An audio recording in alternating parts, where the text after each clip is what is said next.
She's for the people, y'all. Multifaceted, and this is why we bring these moguls for you guys. I'm telling you, like, because it's meant to inspire. So like, starting off, you started your brand in 2018. What inspired this? We gotta dig into it. Like, man, what inspired? We could start off. What inspired entrepreneurship for me, really? What was your why? Like I'm gonna go back to like I'm gonna go back before 2018. I'm gonna go back to originally. I got arrested in 2006. I got arrested for fighting in 2006, and that gave me a record for the rest of my life. Right. You know, they took me to Rikers, took me to Rosie's, and that gave me a record for the rest of my life. So every job that I gotta go get, every time they always asking for what happened, letter of disposition. They putting a target on your back no matter what. Like I had one lady tell me, she was like, "Oh, you got 2 records? That means you don't listen to authority." And we got into it there. And it's like, you don't even know my story. You don't even know what happened. You don't know why I got into the fight. You don't know nothing, but you already judge me. So this is really how the system. That's how it do it. Yeah, that's really the system will really do it to you. And every time I would get a job, it's always something. I'm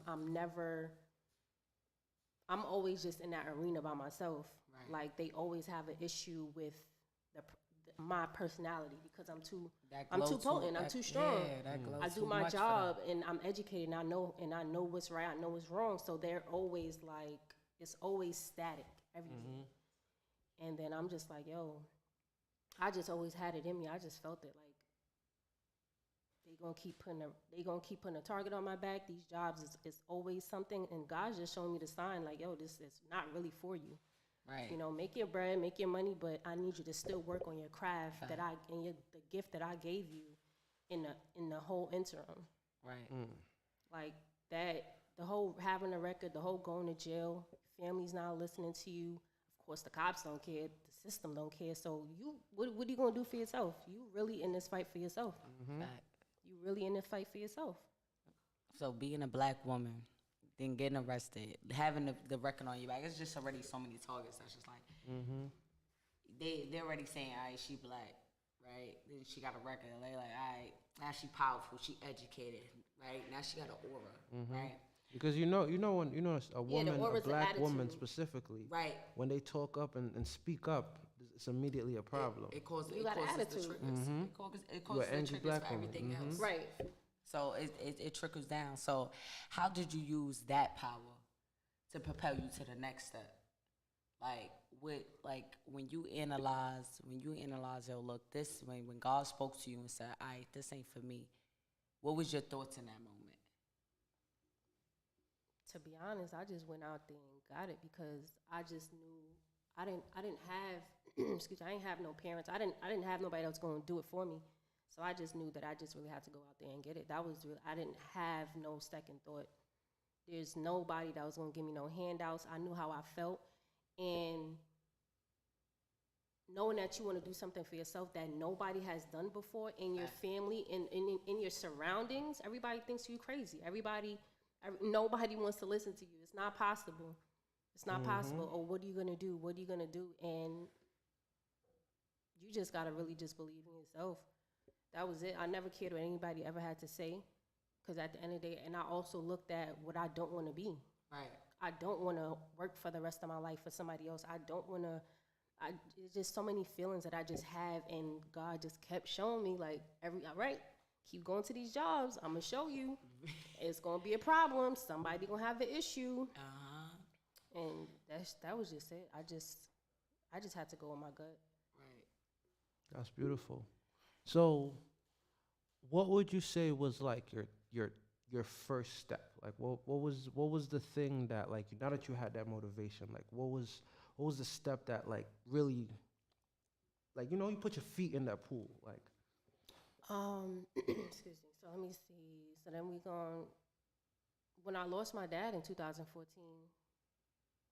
So I lost my dad to suicide in 2014. Okay. And my dad is the one that told me about health, fitness, community, love. He told me about all of that. And of course, growing up, that was our bond. We did all of that stuff together. And it took me 4 years to really come out with my story and tell the world what happened, because again, a Black family, Haitian, they're like suicide. It's unheard of. He also took the life of my grandmother and my uncle. And then he took his life. So it was a really heavy story that I really couldn't put out onto anybody else. I understand that, yeah. Yeah, so when people was like, yo, how you really even waking up and smiling and doing what you got to do? That's just my spirit. That's what they gave me. It's not on you, it's in you. For real. That's a fact. That's the gift that they gave me. A lot of times we don't realize the gift that pain leaves. Pain will always leave a gift. It's all about what you do with it. So in 2018, I came out with my documentary. It's called A Potent Life After Death. Everybody was shocked, like, how you went all this time and nobody ever knew, really. Some people knew, but it wasn't really everybody's business.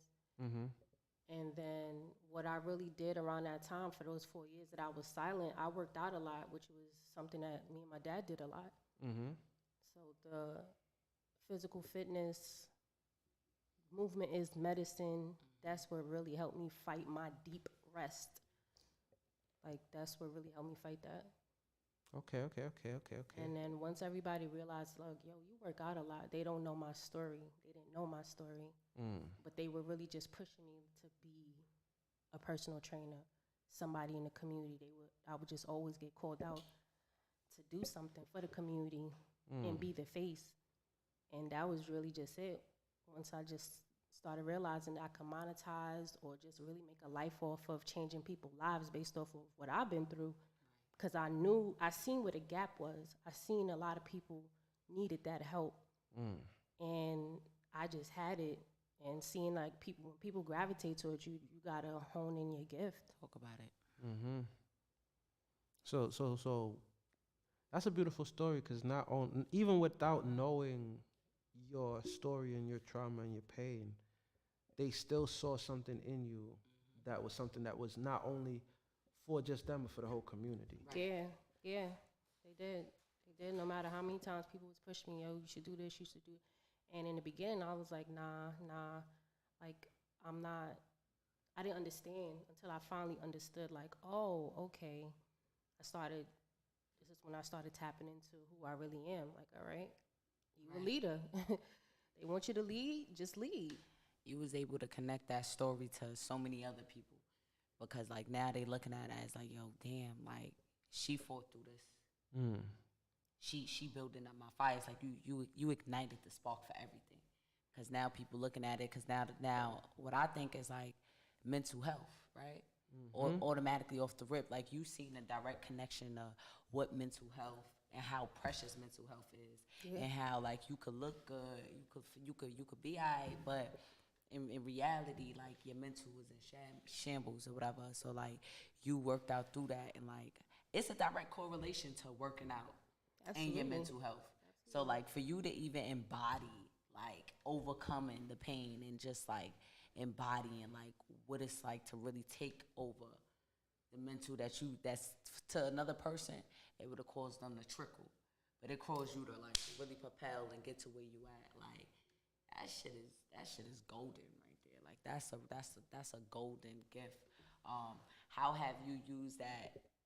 Well, rather than saying, how has others seen your story and how has it motivated them? Because like for me, like you, like y'all already, like, those that don't know, like I'm number one cheerleader for Poe, and like she's like amazing, because it's just like the story. It always pushes me to go to a point of like take some time to analyze your trauma, but don't let your trauma make you. Yeah. And that's a beautiful part, because being an entrepreneur, like sometimes like dealing with life and then dealing with reality and then dealing with the business, you don't even know how to be human. So enduring all this of being an entrepreneur and being this big power, how do you be human through those episodes of so many things calling on you?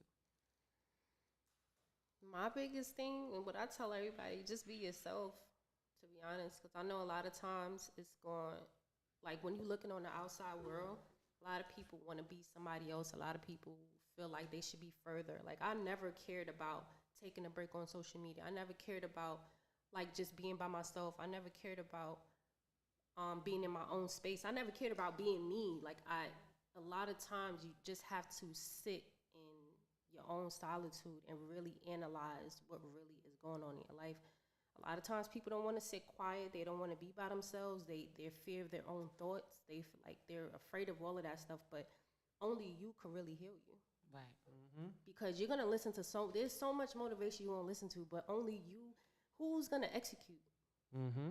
Nobody's going to execute for you. They can't take no test for you. They can't get up in the morning for you. They can't do nothing for you. Only you can do what you got to do. Mm-hmm.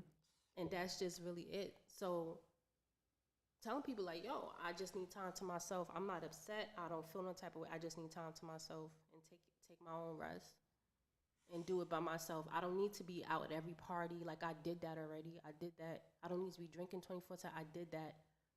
So being able to really just sit in that fire to really see things for what it is. Like don't try to escape it because it's going to keep coming back. And again, you don't want to pay that price later down the line. Handle it while you can now, while it's on a smaller scale, I would say, but you don't want that trauma to be repeated when you do have that $1 million company and they need you, or you have kids and they need you. Like, you don't want to handle that later down the line when it's going to cost you more. So you got to do it. Just be by yourself. There's no need to be like, oh, I need a partner. No, you don't. I still sit in silence a lot. I don't have to listen to no music. I don't have to listen to no speeches. I don't have to listen to nothing. I really got to get my mind at rest. And do you like meditate or do you just like breathe? Like so it looks different every day. It really depends on how I feel the need to decompress. It just looks different every day. Okay. Yeah.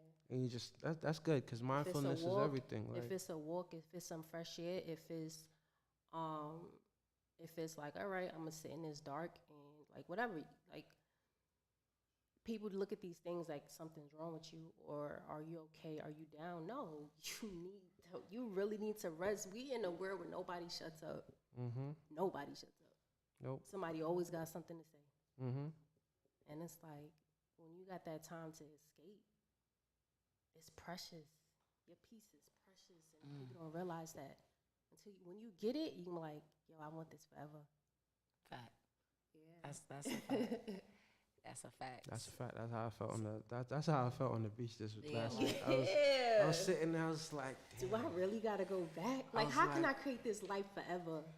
Because that's been my thing this whole time is creating that journey. Because I'm from the Caribbean, but like, just sitting there again was just like, damn. Like I really like my goal now is to get back right here and do this every day. Like, get here exactly when I want to do it every day. Because, like, that's the reason why I left. Because I love this. I love New York. I love the hustle. I love everything else. But I know that is where I'm from. And that's where I go. That's my peace. Yeah. That's my sanctuary. Because I always had that thing about, like, for me, it's water. So, like, going near the beach, going near a river, like, listening to the sounds of the ocean, like, listening to the rain. Like, that's what moves me. And, like, it settles my spirit. Like, because I have ADHD. So my brain's, like, always firing off. But listening to the waves, my brain gets quiet. Yeah. It's quiet. And it's a beautiful thing. And you could probably do that all day and be fine with it. Be fine. Like, and so, like, when I had that and just was able to sit in it, you know, like, and the universe gives it to you exactly how you need it, when you need it, if you know how to shut the fuck up. Yeah, yo. Always right on time. Always right on time. Peace and solitude is precious. But when the business call, right? And you get to it. So let's talk about getting to it. So you do a lot. Like you do a lot. I know. Like first of all, how would you categorize yourself? Like if somebody was to come up to you and be like, "Hey, I know you're an entrepreneur. How would you categorize yourself?" I'm a leader. Mm. I'm a leader, and I'm gonna say that because I feel so many roles Mm-hmm. in so many different aspects. Like Like it's funny because I watch people because I'm an athlete, right? I'm a vegan athlete. Yeah, talk about it. So I watch people. They try to outwork me or whatever. I don't care how many push-ups you could do. Nope. You don't got this. You can't speak. You can't lead anybody. Like you really, like you probably could have the skill, but I got the confidence. You don't have the confidence. You don't have the courage to lead and be that person, to be the front face of a nation, community, everybody. So to being a leader, having courage to be that person, to be on the opposite side all your life. Not everybody has that. Not everybody could do that. That's true. That's true.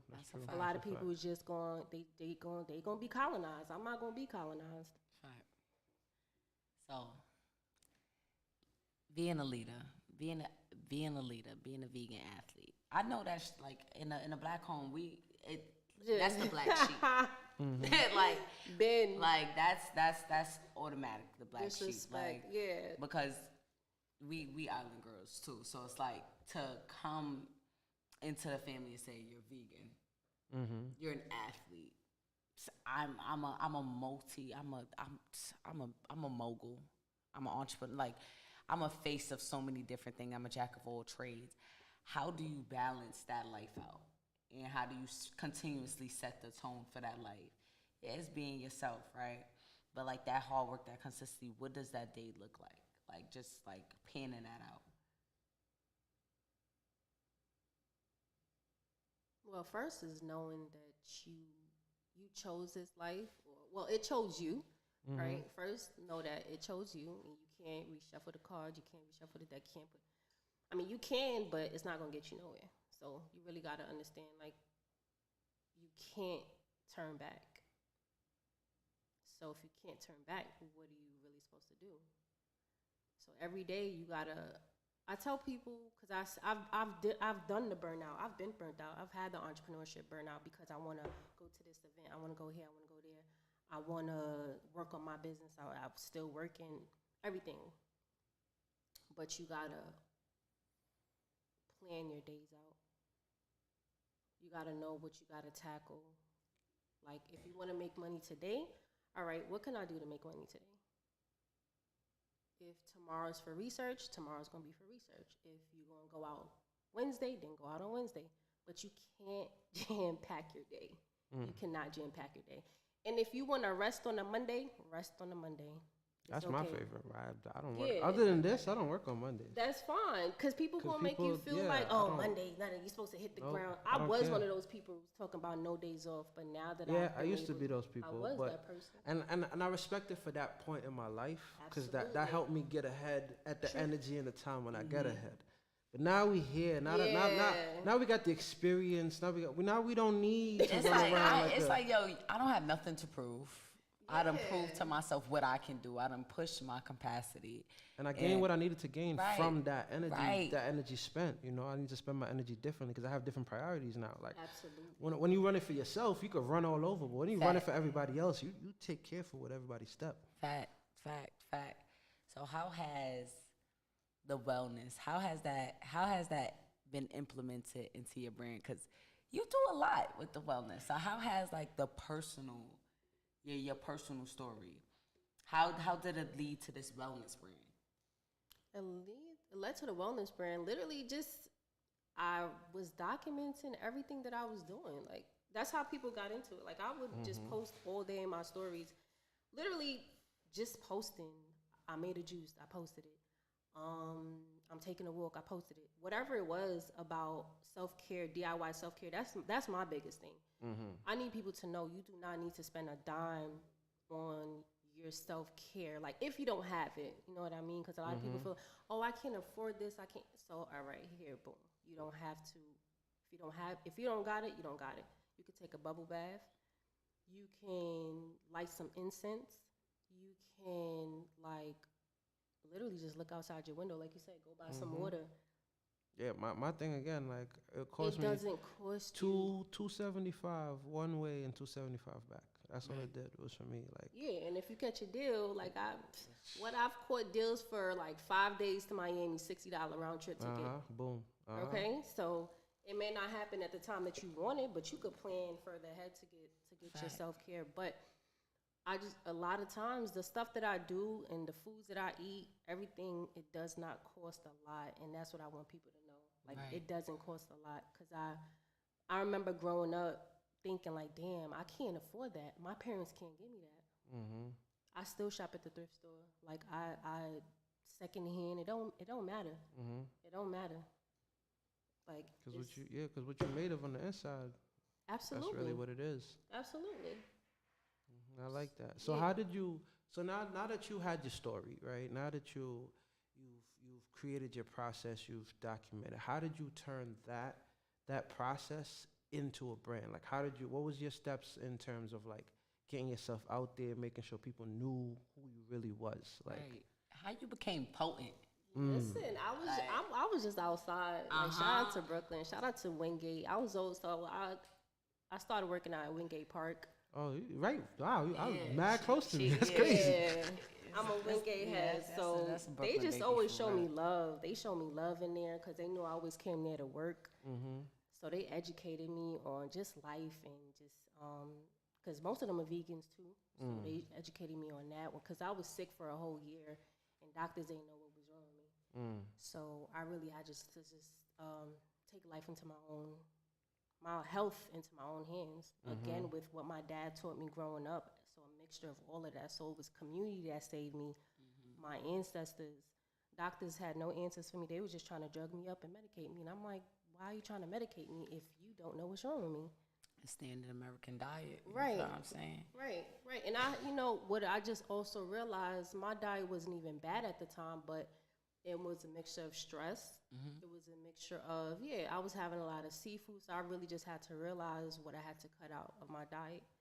So I had to learn about fasting, but my community really taught me a lot. That's who I turned to, and it's just being paid back in tenfold. Plant them seeds, so being out there, I went to a lot of events. That was another thing, part of my healing process too. I would go on Eventbrite and look for mad free events that's going on in the community, and I would just show up. I would show up and just mix, mingle, network with the people.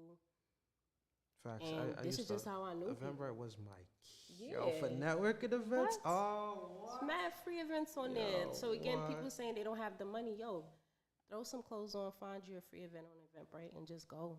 Go network. It doesn't have to be about business. It doesn't have to be about making money. Just go. Just get your mind stimulated. Go meet some new people. Like, because the people that are close to you, they not messing with your message that you want to change your life. They not doing that. No, so a lot of people that reach out to me on social media be like, they would tell me how their day went because they know their family or friends don't care. Right. But they would come into my DMs and like, yo, I went to the gym today. I did this today. I ate better. And I'm like, yo, wow. So you gotta just. So you saved your own life, essentially. You and community. Yeah, community. Absolutely. That's beautiful. That's beautiful. Like, you don't see, like, in person, right? Because that's like, I understand firsthand, too. Like, that's the reason why I've been vegan. I'm like, yo, endometriosis, they want to give you all types of drugs, muscle relaxant. I'm like, nah, I'm good. Like, I started studying Dr. Sabi. I was like, all right, I'm going to be alkaline. Went alkaline for 6 months. All right. Cramps went away. I'm like, yo, this is magic. Yeah. It felt strict. It felt constricted, right? It definitely, because I woke up one day and I went vegan cold turkey. So, like, it was definitely, like, what am I doing? My whole family, I'm the only vegan that I ever knew in my family. Like, so, for me, it was like, it's either this or I die. Like, and... Really? And like when you turn into that survivor's mindset, that's when the beasts come out. That's when you really get like that hunger, like that hunger for life, and you start to see the blessings that's given to you. God starts to say, "Look, I'm gonna show you the way. You just gotta follow my path." And like the beauty of you even like going to community because you gotta connect. We was just talking about that, like setting up, like everybody brings something to the table. And when everybody brings something to the table, now y'all can feast ultimately together. Like, and it's those little seeds and them little things that's planted. And like little things from working out, y'all all working out together, y'all all sharing that same love of just like wanting to be better, wanting to feel better, wanting to heal together. It creates a dynamic of change, of power. And like you harvested your will and you planted your seeds of being poem. You saved your life. You done became the mental health advocate. You done became a community leader. You done said, fuck the job. Like, all right, I did the 9 to 5 for a little while. Took what you learned from that, implemented that to now becoming the face of what health, wellness, and just like true, like overcoming, like just pain. Like you really transmuted your pain, and you really turned that into like magic. Like that's ancestral gifts right there. So like during all that, at what point did you say, nah, I gotta get this product out to the people? Again, yo, my community, she be hustling. She'll come outside with ginger shots, like, yo, look, I got, like, and you be like, yo, she do not stop. Like, I really was just, I turned my fun into funds, like literally, because again, my community, everybody just watching what I was doing from on my day-to-day, everything that I was doing. They like, yo, you selling that? And I'm like, selling what? Like, what are you talking about? It's just, and then I realized, like, wow, this is really a gap. Like, y'all really don't know what this is. Y'all really don't know what this could do for you. So that's a market. Literally, again, my community really just pushed me to be out there. Everything that I did, they like, yo, you selling that? And I had to stop getting annoyed from that question and be like, yo, this is actually something that our people need, my people need. Because if I'm using it, if I'm doing it, and they actually see the benefits of it, then, yo, we got to get our people off this mainstream products that they're using for whatever it is. Because with my studies that I did to save myself, I had to realize I had to cut my hair off. Well, no, I cut my hair off after I lost my dad and my family. But I had blonde hair when I was going